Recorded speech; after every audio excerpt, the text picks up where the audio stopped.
a beautiful sky over Pacific Beach, topping off a few days that have been anything but sunshine and rainbows. I've never seen it like this.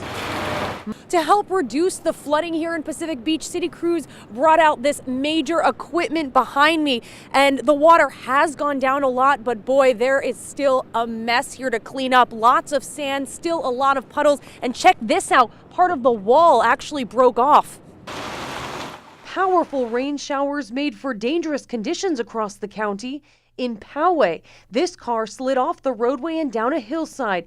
The Endangered Bird Protection Plan covers various parts of the Mission Bay area. It seeks to manage, which can mean removing, predators like skunks, possums, raccoons, and feral cats. Cats like these in a feral colony that live along the jetty that borders the San Diego River. For us to hear that the USDA was involved with the potential culling of any animal, even in the interest of saving another one, was really not tolerable for our organization. Humane Society President Dr. Gary Weitzman says he understands the need to protect endangered species. Hey, good afternoon to you. The U.S. election is what many people here in Tijuana have been talking about. President-elect Donald Trump's vision right here along the U.S.-Mexico border.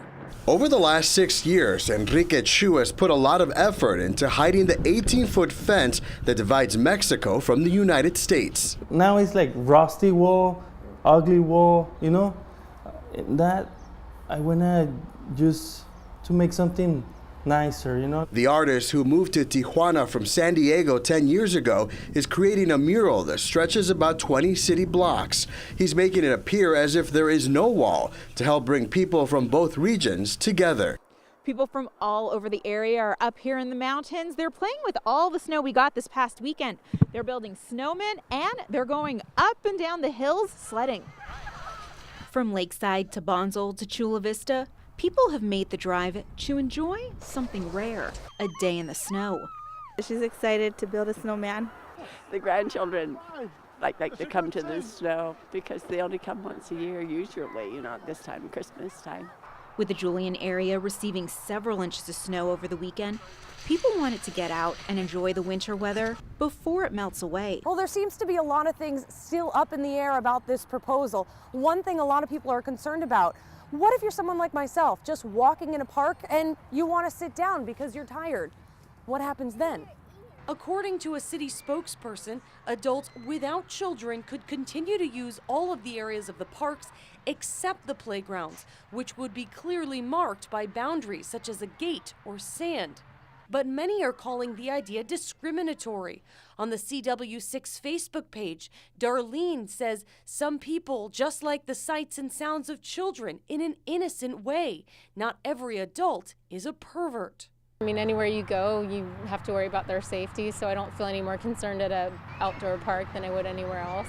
Well, this happens to be the last Costco before you hit the border. As you can see, it is a packed house, and there's a very good reason for that. Take a look at the prices. More drivers are crossing the border to fill up at San Diego stations as the prices in Mexico skyrocket. A massive increase that took effect on New Year's Day raised prices by as much as 14%. 20% for premium. While this could cause a rise in gas prices here in San Diego, Alan Jin did say that this could also have a positive side effect. A lot of people are coming over the border into this area. Maybe they'll stick around and do some shopping. We are coming to you from San Ysidro. Amanda Shotsky, CW6 News. Yeah, outside it may look like a government building with its modern look and security features, but once inside these metal gates, people have a safe view of a growing city.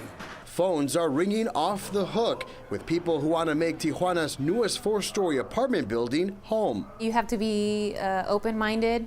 It's completely different, but also simple, clean, and you can feel that it's a really safe place to live. It took 4 years to build the multi-million-dollar development, a passion project for designer Angel Fernandez. Aguascalientes 3917 was 100% occupied within 2 months of owners opening the door. And if you're interested in moving in, well, you're just going to have to wait. Tenants here signed a 1-year lease. In Tijuana, Carlos Correa, CW6 News. The gut-wrenching sobs of a mother who will never see her son again. But we're all going to be there for each other and be strong, and we'll all get through this. 5-year-old Philip Campbell was remembered Thursday night in a packed service at the Calvary Chapel in Fallbrook, just hours after his body was discovered in a creek in Rainbow. Crews described this search as exhausting. They say at times they were up to their neck in water, and even when they found the body of the boy, they say that he was buried in at least 6 feet of debris. At the vigil, Philip's father called his son his buddy. And now I'm sure he's up there watching over us, so it's good to know that Jesus is watching over us first, and then he's got him in his hands. The service ending with amazing grace and candles, lighting up a community in mourning.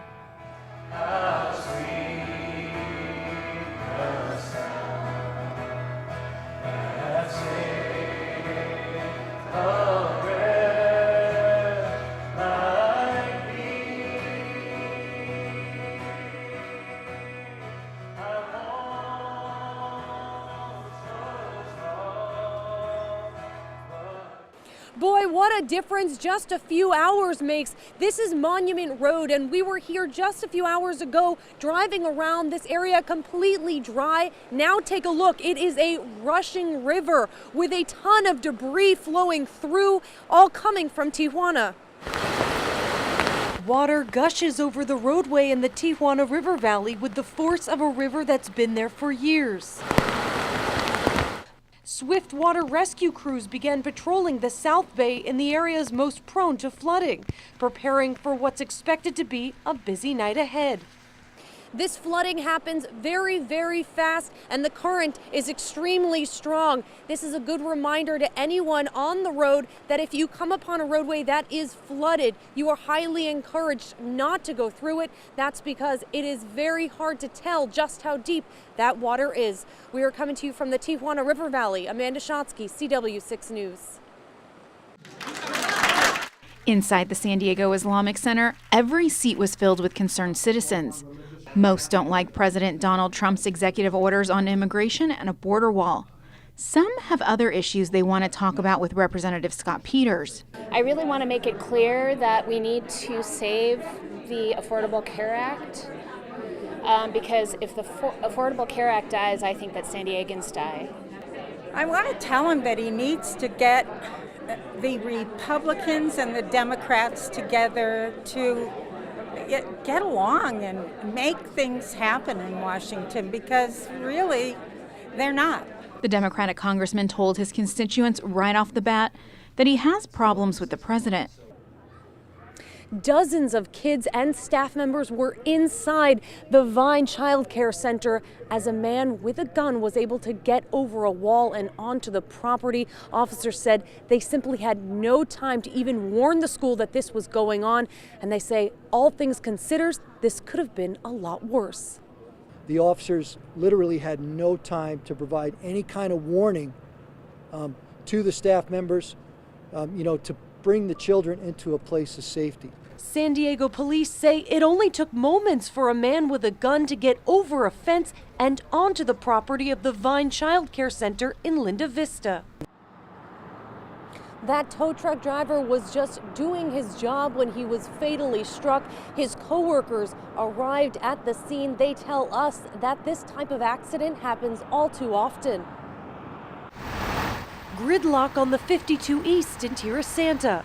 California Highway Patrol shut down the right lane after a tow truck driver was struck and killed. The person who hit him took off. There was significant damage to the front end of the car, and also there were witnesses to the incident. It happened just after 5 o'clock Thursday evening near Mast Boulevard. The driver from Road 1 Towing stopped to help a disabled trash truck on the right shoulder. And in the process of hooking up the car, he was struck by the vehicle. The driver suspected in the hit and run was stopped by an off-duty officer a short time later and taken into custody. CHP says he is suspected of driving under the influence of drugs or alcohol. In one of these situations, it doesn't matter how much care you can take to be safe. You have impaired drivers on the roadway on any given day. The tow truck driver that was killed has not been officially identified pending family notification, but his colleagues tell me that he was the one that actually taught safety courses at the company. We are in Kearney Mesa. Amanda Shotsky, CW6 News.